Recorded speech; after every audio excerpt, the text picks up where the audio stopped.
Executive Director w'ekibuga Kampala Dorothy Kisaka avuddeyo n'ategeeza nti alaba abantu bangi abali mu kumuwogganira nga bamugamba nti alizaininge olwa just abantu 30 abafiiridde ekiteezi. Just abantu 30 abafiiridde ekiteezi. Abuuzizza ekibuuzo nti bwe mubanga mmwe mwampa omulimo guno, bwe mubanga mmwe mwampointinga ku mulimo guno, sigenda kuguvaako. Mmwe munawa abaana bange ekyokulya. Bigambo bya Dorothy Kisaka, Executive Director ow'ekibuga Kampala. Naye ng'owulidde amaziga g'abantu, abantu abasoba 30 bali mu ttaka. Avunaanyizibwa ku ekyo agamba nti bamuwogganira olw'abantu just 30 abafudde ekiteezi. Wenkugamba nti babeera bantu banjawulo abasaanira okuyitibwa abamwoyo gwa ggwanga, towakana.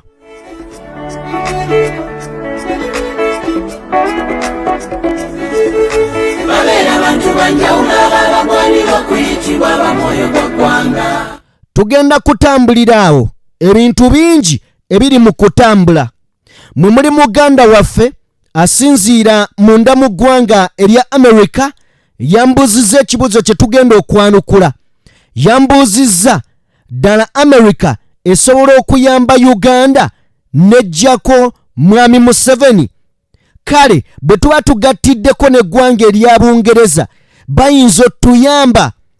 Eric amazima gali nti ekibuuzo kyo ngenda kukyanukula, naye si byangu nga bw'olowooza, newankubadde basobolera ddala, naye si byangu, birimu okukaluba.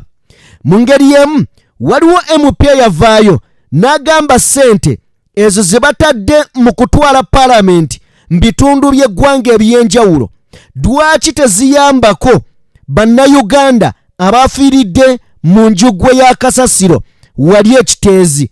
Speaker wa Parliament, Deputy Speaker Thomas Tayebwa avuddeyo n'amwanukula. Biki byamwanukudde tugenda kubeera nga tubitunuulira. Zikiriza nkubuuzeeko, osiibyeyo otya, wasuzeeyo otya okusinziira mu bitundu n'obudde bw'olabiddeko akatambi kano? Njagala kwebaza ebyensusso, webale nnyo, webalire ddala okubeera ng'ogoberera omukutu guno. Oli w'amaanyi, oli wa kitiibwa. Okulaba kwo sikutwala just for granted. Nsiima kuva ku ntobo ya mutima gwange. Mwebale nnyo, mwebalire ddala. Njagala kutandikira wano olunaku olwaleero. Njagala kutandika n'ensonga ya Executive Director owa Kampala Dorothy Kisaka. Abantu bangi bavudde ne bagamba Dorothy Kisaka alizaininge awummule omulimu gw'okubeera Executive Director w'ekibuga Kampala, nti ebintu bingi bimulemye abyekwatira nga bw'awulira ayagala, era teri kintu kya bulabe nga abantu abo be tutalonze kuba tetusobola bagambako kintu ne bakiwulira. Nja kugirayo oba oliawo obukakafu mu maaso eyo. Njagala tutandikire wano. Abantu baafudde. Nakulaza akatambi mu mboozi yaffe eyakoleddwa gye nasosokola nga nkulaga ne gye buli eno emirambo gikyayiikulwa wansi mu kasasiro, gikyavaayo. Nzikiriza akatambi kano wakalabyeko, kankakuddizeeko. Owulira omukyala agamba mbu olw'okuba abantu just 30 baafudde. Njagala katono nnyo.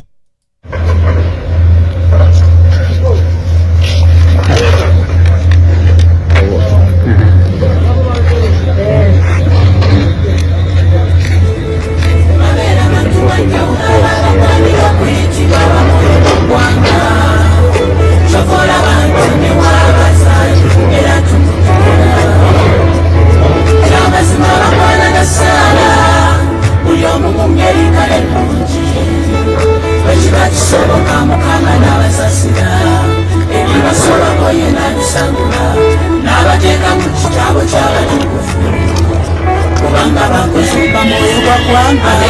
n'abato n'abawerera emirimu n'abatendekese nonere mu mpaya n'abatalina taata ne batajulira era ng'olwo bamwoyo gwa ggwanga ne bataba amataka era nagayimbira kulw'eggwanga nerira emirembe.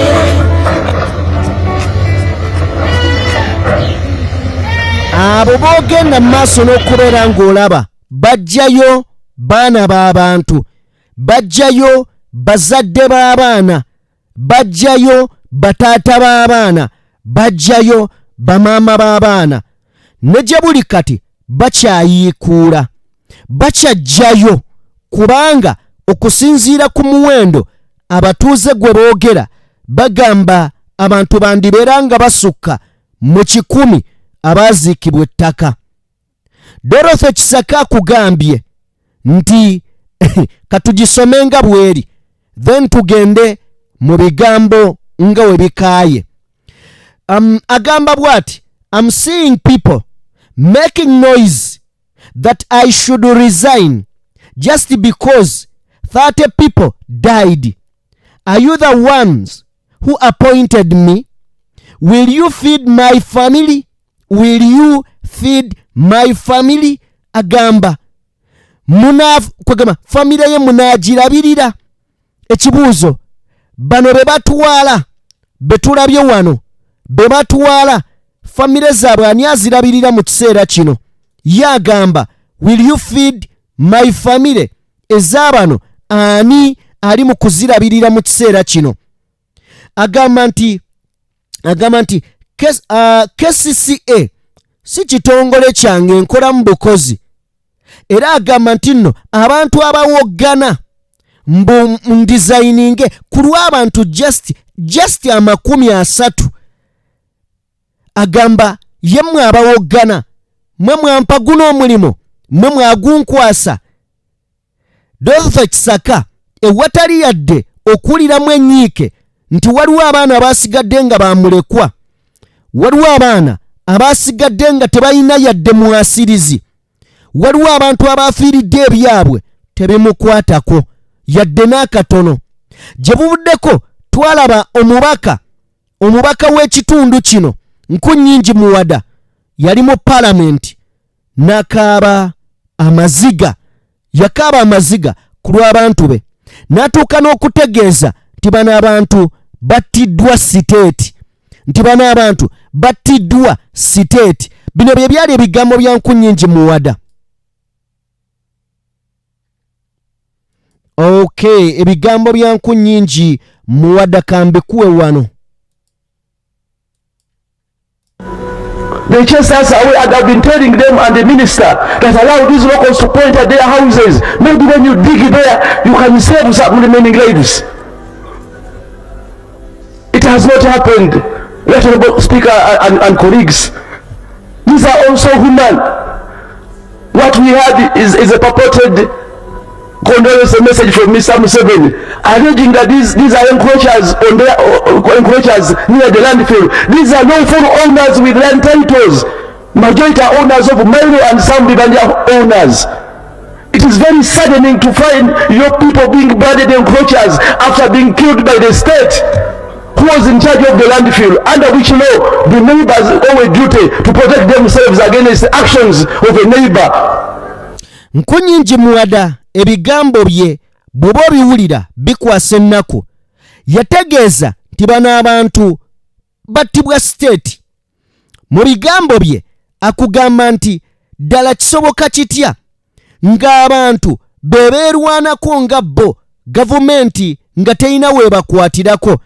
Kinajjukirwa nti abantu bokka abaavaayo nga balamu, abantu bokka be baafunako nga balamu, beebo bannansi oba abantu b'ekiteezi oba abayambako be baasobola okuyambako mu kadde ako ng'ebimotoka biweetiye tebinnajja. Bokka be bantu abaavaayo nga balamu.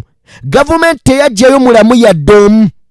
Gavumenti oba amaanyi ga gavumenti ebyuma byayo bya jaleeti tebajjayo muntu mulamu. Abaasobola okuyambibwako beeba abantu be baakwata obukumbi, ebitiiyo n'ebintu eby'enjawulo ne bayambako. State teyajjayo oba gavumenti muntu yenna mulamu. Nkunyingi Muwada yakaabawo n'amaziga naye byonna nga bigenda mu maaso. Waliwo mubaka wa paalamenti eyavaayo n'atugamba ebigambo bino. Ebigambo bye yayogera omwami ono byetaaga n'okuzannya, byetaaga okuzannya omuntu abiwulire ategeere ki kye bitegeeza. Twagala okumanya mubaka ki ono eyavaayo n'ayogera ebigambo bye njagala okubeera nga mbasomera baganda bange. Omubaka ono amanyiddwa nga Yoko Alyon era nga ava eri mu alinga alinga south side zeeyo. Omubaka ono yavaayo n'agamba nti honorable member, nti agamba speaker wa parliament nti ensonga eno tugikwate nga nkulu nnyo ey'ekiteezi. Bwe tubanga tugenda kukwata ssente nga parliament nti zitutambuze okutwala parliament mu bitundu by'eggwanga eby'enjawulo, lwaki tetusacrificinga ssente ezo ne tutazitwalayo? Lwaki tetusacrificinga ssente ezo ne tutaziteeka mu ebyo ne tuziwa abantu b'ekiteezi bano ne basobola okubeera nga tubataasa era tubayamba? N'asaba paalamenti ebeere ekyokulabirako, esacrificinge ku lw'abano abantu. Njagala owulirize ebyo bye byali ebigambo bye. Ndowooza tusooke tubiwulire kubanga Deputy Speaker Thomas Tayebwa amwanukudde. Ennyanukula ye katusooke tubiwulire. We have a problem to rescue those who are still down there. And we already have a challenge of resources. We are not having resources because of issues of corruption in KCCA. Honorable Speaker, my prayer is, can this parliament be exemplary? You have a budget to move around this country to have regional parliamentary sittings. I'm told, and yet to confirm, because I know it's very difficult even now as members of parliament, we don't know the budget of this parliament because we don't have access to it. So I request, I'm told you have a budget to do regional parliamentary sittings from Gulu, Mbarara, Mbale and Masaka. My prayer is, can we be exemplary and sacrifice that money to rescue the people in Muwada's constituency? That's my humble prayer. Yasaba ekintu kitono. Kye yasaba tusobola okubeera ekyokulabirako. Ezo ssente ezigenda okutambuza palamenti y'eggwanga mu Northern Masaka region nebikoze bitya. Agamba tetusobola kuzeeyambisa ne tuziwaaba abantu ne beeyamba, kubanga agamba nti bino byonna bivudde ku nguzi eri mu KCCA. KCCA omukyala amanyiddwa nga Dorothy Kisaka gwe twogeddeko atayagala kumanya atafaayo ye executive director side zeeyo. Ampuliriza, Thomas Tayebwa avuddeyo n'ayanukula omubaka ono. Amwanukudde biki Thomas Tayebwa? Njagala era tuwulire obubaka bwa Thomas Tayebwa bwe bubadde bugamba. Thomas Tayebwa agenze nannyonnyola oba n'ayanukula mu nnyanukula efaananyeko bweti.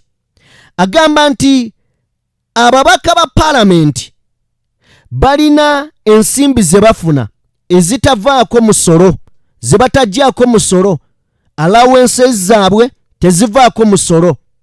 N'ayongera n'agamba nti ababaka ba paalamenti bwe kibanga ddala mwagala kubeera nga muyamba. Agamba bw'ati, recently I saw a colleague suggesting that instead of taking the parliament to regions, we divert the money to be used to pay interns. Agamba tino gye buvuddeko nalaba bannange mu palamenti nga bagamba nti mu kifo ky'okukwata ssente tuzisse mu ntuula za palamenti ezigenda okutambula mu regions, twandibadde tuzikwata ne tuzizza wano ku kuyamba abasawo ba interns. Ayanukula omukulu oli nti kubanga n'abasawo tukimanyi ba interns bali wakati mu kubeera nga babanja baagala ssente zaabwe bazisala ne ze babagamba obbawa nazo tezibeerawo. Kakati omukulu ono agambye bw'ati, agambye nti agamba nti parliamentarians twandibadde kale nga temunnaba byonna ebyo kubyogera, tubasaba nammwe musale ku alawensi wammwe gwe mufuna. Agamba nti no ba parliamentarian nammwe musale ku alawensi wammwe tusobole okusasula ba interns kubanga nammwe public eba complainingako, public eri wakati mu kubeera nga kwegamba complaininga. Egamba nti no bwebanga complaininga ne ba judges nabo bandibadde basasula omusolo. Kakati tebasasula musolo, ababaka ba palamenti balina allowance atasasulwa musolo, ne ba judges balina allowance atasasula musolo. Thomas Tayebwa agamba nammwe nga tonnabagamba parliament nti tetambula mu bitundu bya ggwanga bya njawulo, nammwe tubasaba musacrificinge allowance wammwe oyo abeerenga kwegamba agibwako omusolo, tumanye nti nammwe mufaayo eri eggwanga. Alinga agamba mwe byammwe temwagala babinyegeko nye mugamba ebyabalala. Kale nno kyayogera kituufu, omumyuka wa sipiika Thomas Tayebwa kyayogera kituufu, era bino yabyogedde lunaku lwajjo. Kyayogera kituufu nti ababaka nammwe musacrificinge, naye tuleme tunuulira nnyo sacrifice z'ababaka bano. Nze tutunuulire kiri kitugasa okutambuza palamenti mu bitundu by'eggwanga ebyenjawulo, kyo kitugasa. Nze ndabanga ekitalina we kitugasiza bannayuganda. Bwe kibanga zino ssente ze bagenda okwonoona, palamenti buli lutuula esaasaanya biliyoni 3. Bwe begenda kutambula mu bitundu by'eggwanga ebyenjawulo egenda kusaasaanya nga biliyoni 5. Biliyoni 3 nga bali wano mu kizimbe kya palamenti, biliyoni 5 nga bafulumye bagenze mu regions endala. Sente ezo ze muwonoona bwe zityo lwaki teziyamba abantu bano? Lwaki teziyamba bannayuganda bano okusinga? Thomas Tayebwa kyayogera kituufu nti n'ababaka mu sacrificing eyo, yes basacrificinge, naye okwonoona kwa ssente okuli mu palamenti omubaka kuyinza obutamulowoozesa nti alina okusacrificinga kubanga alaba ssente zitategerekeke ziri mu palamenti awo. Eno sipiika beegabidde service award zifuuse service award n'ebintu ebirala. Bino byonna bivudde ku ki? Bivudde ku nguzi efumbekedde mu bitongole bya gavumenti. Enguzi efumbekedde mu bantu abakozi ba gavumenti. Nti bw'otunuulira palamenti ssente zisaasaanirayo busaasaanyizi. Bw'ojjaano mu KCCA ojja kutunuulira nga enguzi yeremesezza buli kimu, kubanga World Bank bw'eba yagamba nti ssente oba ekifo ekyo ekyekiteezi tekiddamu kuyiibwamu ttaka, akasasiro, lwaki okuva mu 2008 we babagambira wabadde wakyayiibwayo? Tetufunangayo muntu musigansimbi asobola kweyambisa kasasiro oyo n'amukolamu ekintu ekirala obutajjuza mungi nnyo kutuuka kubeera wa bulabe eri bannansi.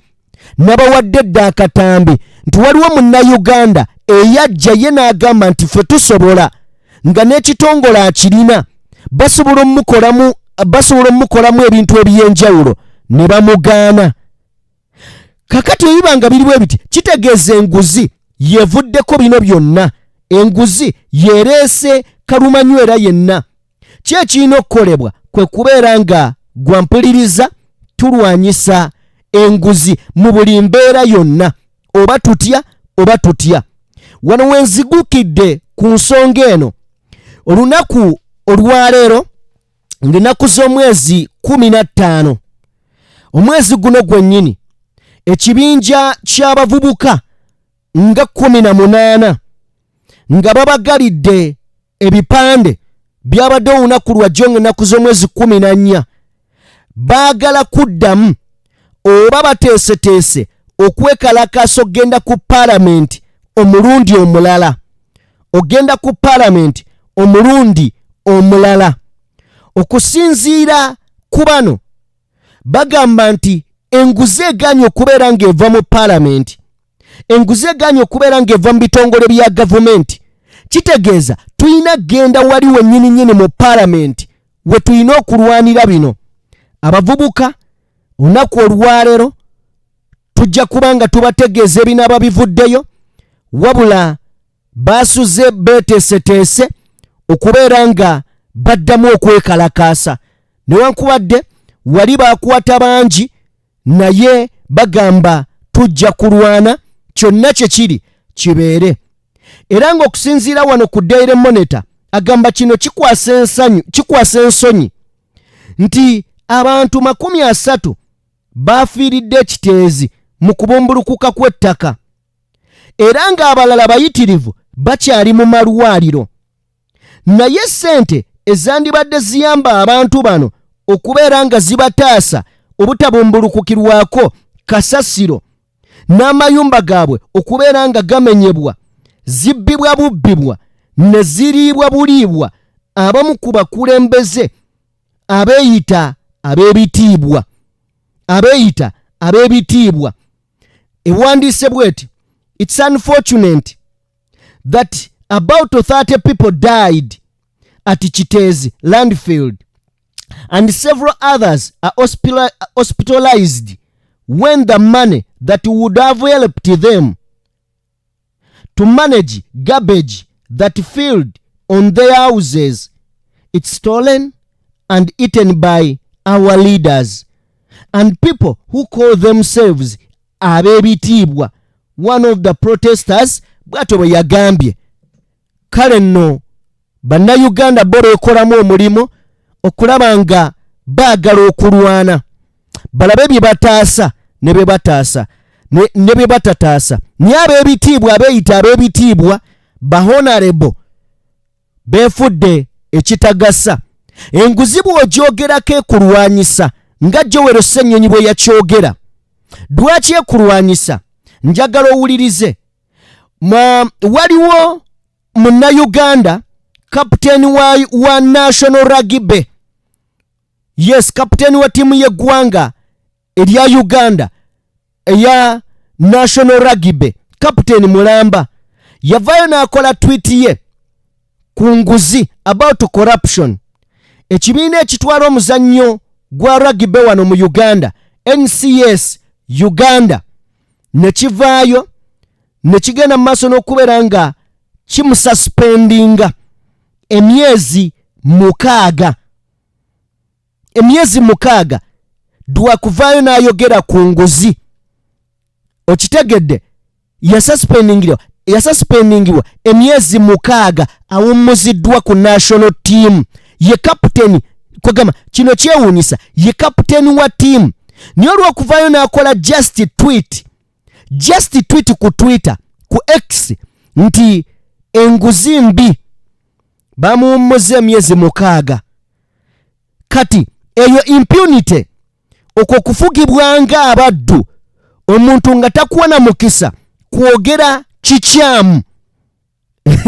Wano Uganda weetuuse, buli omu yeekaabireko ge mazima. Ensi bw'eti awo weeri etutadde mu kanyigo nti n'okuvaayo oyogere ku kinyiga eggwanga osobola okubeera ng'owummuzibwa ku mulimu. Awo nno we tutuuse muganda wange. Naye nga tetunnaba kubeera nga tweyongerayo, njagala n'eno ensonga tugiwulirize tugiweemuko ku matu tusobole okubeera nga tugiwuliriza era nga tugitegeera. Njagala kubeera ng'enguzi ngiteeka ebbali.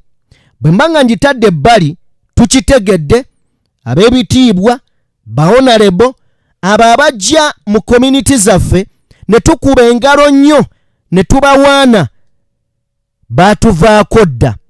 Katwolekere ekibuuzo ekya muganda waffe kye yambuuza, akimbuuzizza emirundi egisoba mu 4. Uganda ddala yambuuza mwami Museveni ddala asobola okuva mu buyinza ng'amaanyi ayina mangi, nga yeenywezezza nnyo, ng'ayina ssente.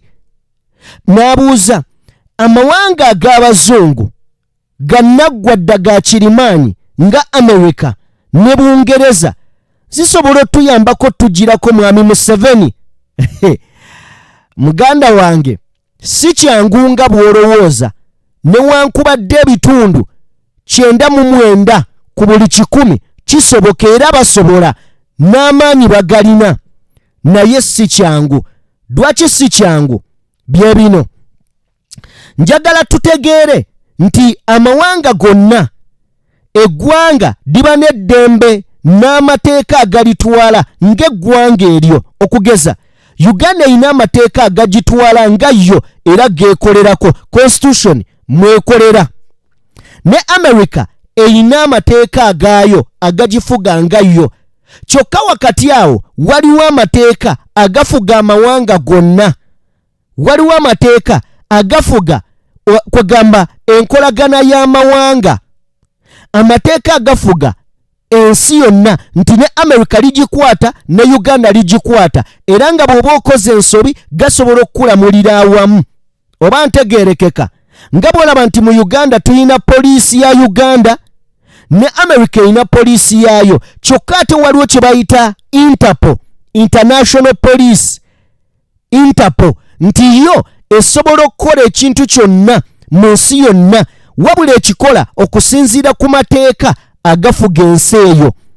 Ekikola okusinziira ku mateeka agafuga ensi eyo, newankubadde waliwo byesobola okugaana singa ebaako byezuula ebirumira. Kati ngezaako okunnyonnyola kye waŋŋambye.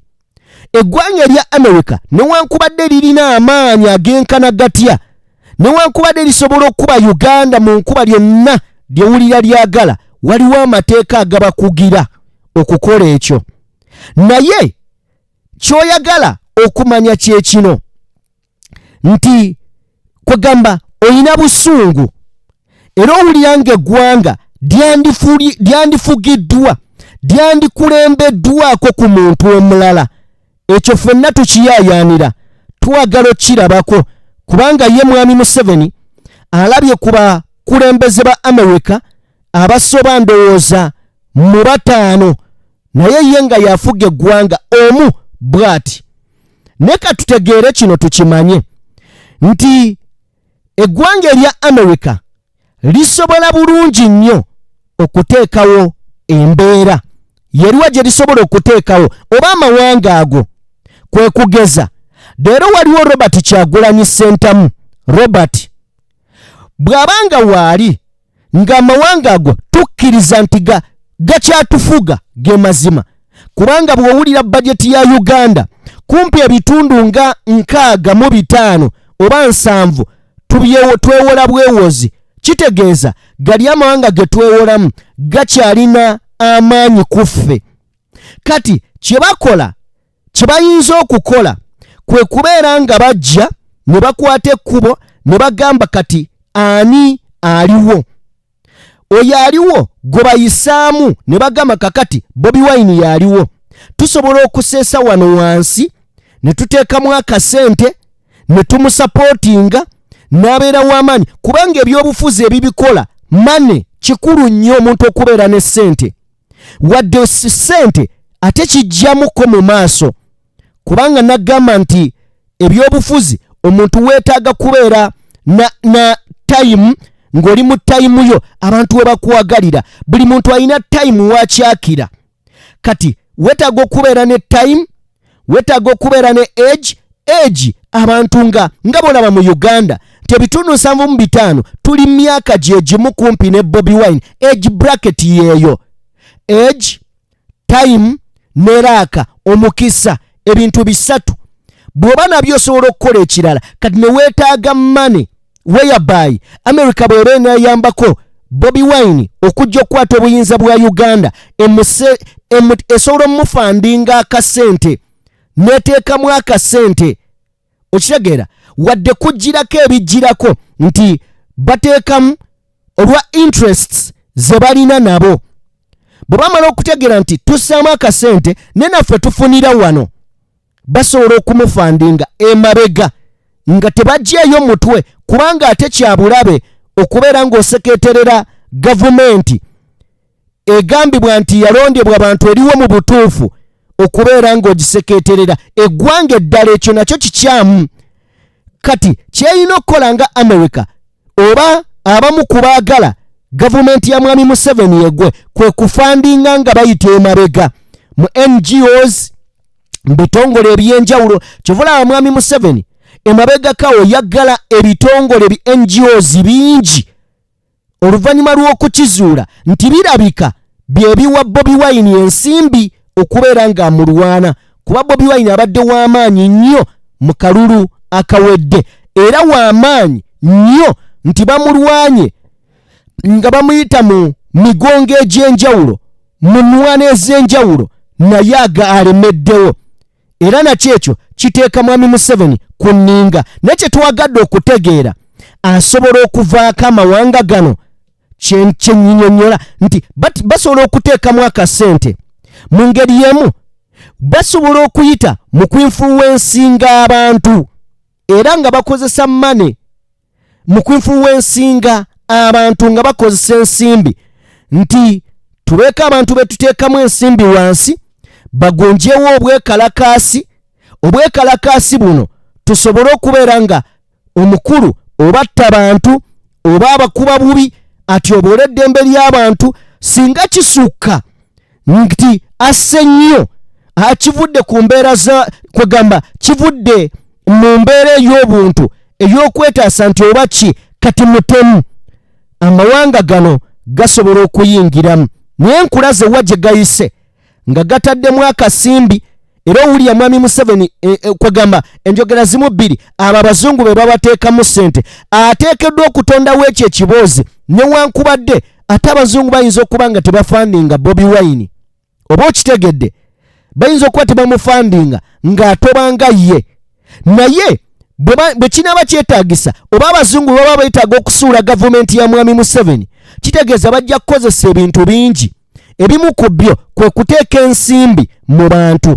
Kyova olaba nzize mbagamba nti bwe tubanga Mwami Museveni olwaleero mu Uganda omuntu yeetaaga omujjako, tukimanyi bulungi nti ensimbi mu Uganda tewakyali bibira, baabimalawo. Olwewe lubeera lutalo, tubeera mu open play open space, tebeerawo mbusimanya ate neekweseko mu kibira ky'egindi, nedda ebibira baabisaanyawo ne bazifuula faamu zaabwe.